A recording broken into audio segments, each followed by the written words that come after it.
Well, if you're anything like me, the word snacks has already grabbed your attention, but you might be wondering what a movement snack is. Well, if we think of our eating diet, we have our main meals 3 times a day, and we might have some snacks during the day as well. And we can think of the same thing with our exercise habits. So our main meal is going for a run or doing a workout or going for a walk, so it's the main part of exercise that we do. But our movement snack is something that we can do during the day to keep our body active, to keep our mind active as well, and to stop the build-up of tension from happening. So I'm going to show you several movement snacks that you can choose from. You can pick and choose, but if you do one of them at the top of the hour every hour, it will massively help you reduce the stiffness that builds up during the day, and it will allow this work from home time to be a lot more happy and healthy. So the first snack is going to be a variation of one of my favourite exercises, which is the Cat Camel. But this one's going to be done standing instead of on the floor, although you can still do it on the floor if you prefer. But basically we're going to bend our knees slightly with our hands on our knees, and then we're going to arch one way as much as we can, and then arch the other way. And you can add some neck movement to it as well.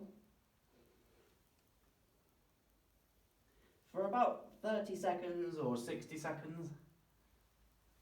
Just trying to move as much as you can from one direction to the other.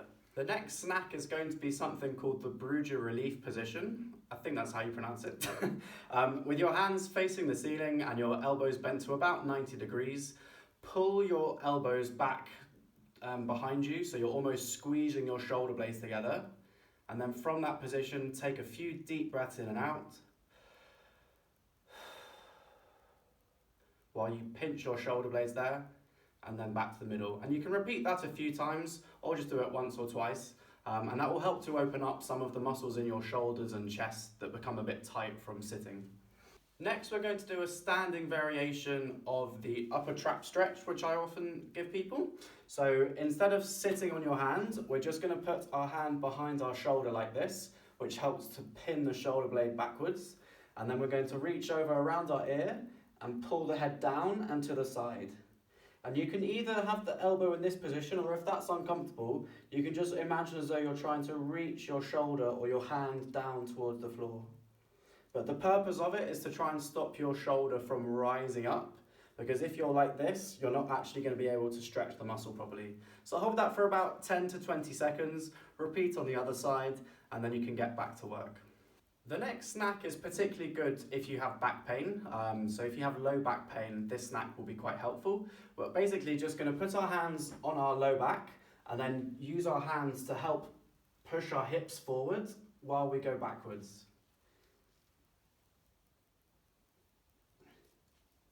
So just do that 5 to 10 times, and what you'll find is that you should be able to go a little bit further each time.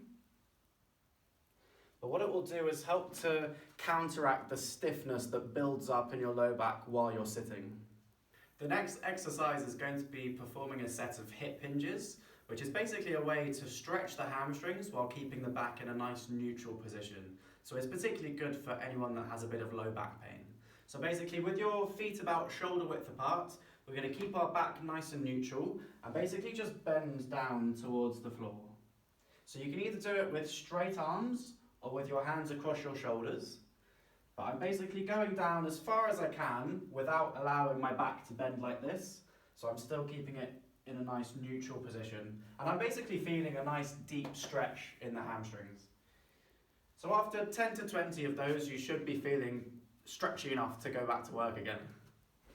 Our next snack is going to be performing some reaches with side bend.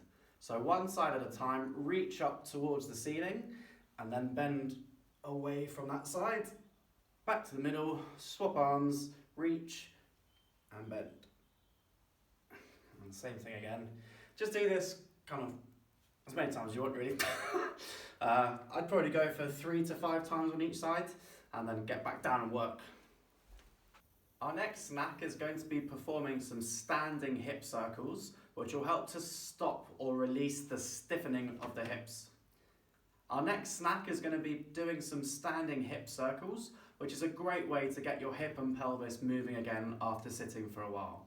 So you need good balance for this or a wall, But basically with your hands by your side, raise one hip up and out to the side and back down to the middle, and then the other side, ooh, up and out and around and back down. And if you use the wall, do it on the opposite hip. There we go. And just do this 3 to 5 times on each side, and then you can get back to work.